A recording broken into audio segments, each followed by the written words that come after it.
If you have a concern of how to get out of where we are today economically, community, economic development, health and human services, I would say you should be part of the solution, not part of sitting on the sidelines. It's a lot more fun. It's a lot more meaningful. And trust me, we need your help. We need your dollars. We need your excitement. We need your new ideas. So please, please, please, engage wherever you can, whether it's through United Way, and we are a great investment. We do it very low cost. We know what the priorities are because of the collaborations. But however you do it, please get involved.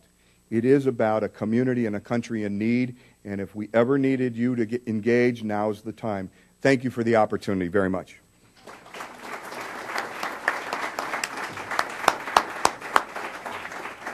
Today at the City Club of Cleveland, we are listening to a special forum featuring K. Michael Benz, President and Chief Executive Officer of the United Way of Greater Cleveland. We will return to our speaker momentarily for our traditional City Club questions. We encourage you to formulate your questions now for our speaker and remind you that your questions should be brief and to the point. We remind you that members and guests alike are welcome to attend City Club forums and hope everyone listening will join the City Club. We hope you will join the City Club and become active in our ongoing civic dialogue. Please visit our website, cityclub.org, to see a full schedule of our upcoming programs.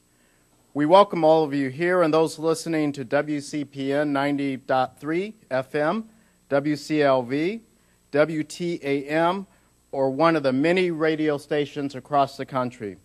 Our television broadcast partner is WVIZ PBS IdeaStream. Television broadcasts of the City Club are made possible by Cleveland State University and PNC. Our live webcast is supported by the University of Akron.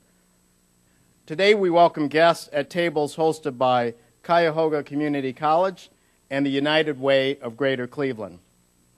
Now we would like to return to our speaker for our traditional City Club question and answer period. We welcome questions from everyone, including guests. Holding the microphone today is City Club Development Director Cheryl Heldon. First question, please.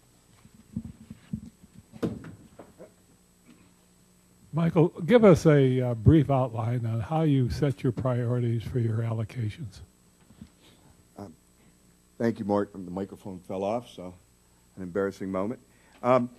Really how we do it is a combination of ways. The first thing I'd want to say is that we have a lot of people involved in the process. We use research, we use expertise, and then we engage in dialogue. The process is volunteer-driven. It is not staff-driven. We're pretty proud that we have great volunteers, and we could never afford the kind of expertise that are out there.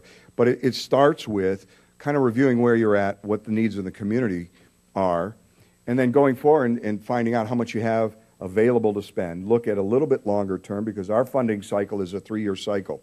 And so right now we're engaging in the research and the redo of some of the thinking, and then we bring our investment volunteers together, our community investment volunteers. You may know them as allocation volunteers, along with our professional staff and expertise. And they assess not just organization by organization, more importantly, need. What's the best way to solve that need? What programs are best practice? And then go make decisions based on available resource. So it's a pretty long process, but thorough process. Is it perfect? No way. But that's the approach that we take. Mr. Benz, you spoke about the challenges which the United Way of Cleveland faces, and they certainly are many, and you're to be commended for meeting your goal in these very difficult times.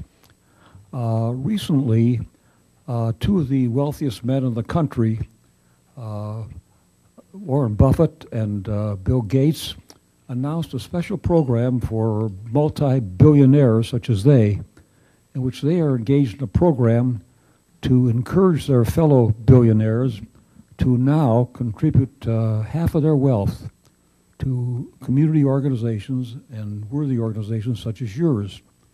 And my question is, to what extent do you think that very notable goal will have success in trickling down some money to Greater Cleveland? And do you think there are some multi-billionaires in Cleveland who might participate in that? I'm not sure how to answer. No, I know it. First of all, to my good friend Bill Gates and Warren Buffett. I really don't know. I hope it does. I think that will apply to go after money. I mean, I said it was a contact sport, and there are a lot of people in this community that are already generous. They really are. We've got to get more in. We've announced a planned giving program. We've had planned giving in the past, but that's a way for somebody that may not be as wealthy to engage in giving money after their life. A lot of organizations are in that, but I hope the billionaires do come in. I hope that multimillionaires and billionaires in Greater Cleveland come in. Many of them have. I'm not going to name names, but there's a lot of generous people. There are several in our community that give us $100,000 a year. There are several that have left us great estates and other organizations, whether it's in health and human service or the arts. So I think it's a great thing for people to think about continuing to give back. It's a matter of zeros. If I had a chance to talk to them, I would like to plead that a percentage of whatever is in the pool, and I know they only use the growth of the fund. They don't use the corpus of the funds that they're giving.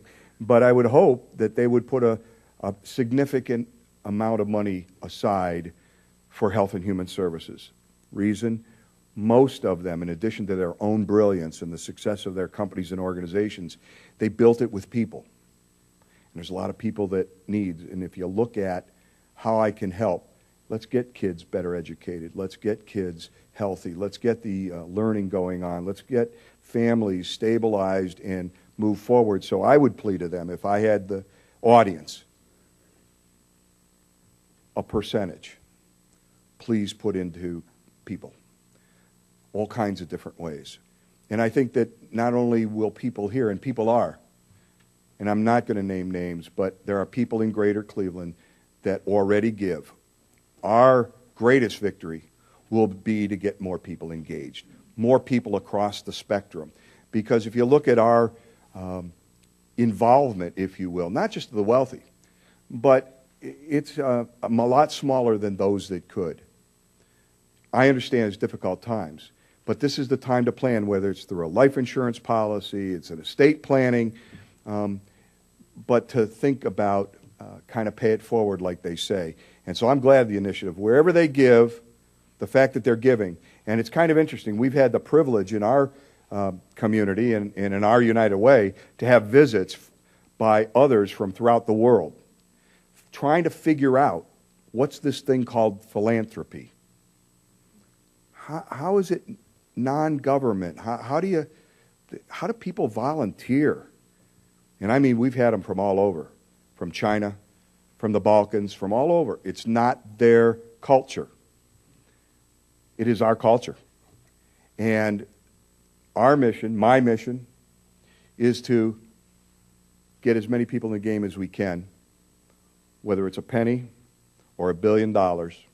And secondly, make sure you figure out what are the highest priorities, because you can't fund everything.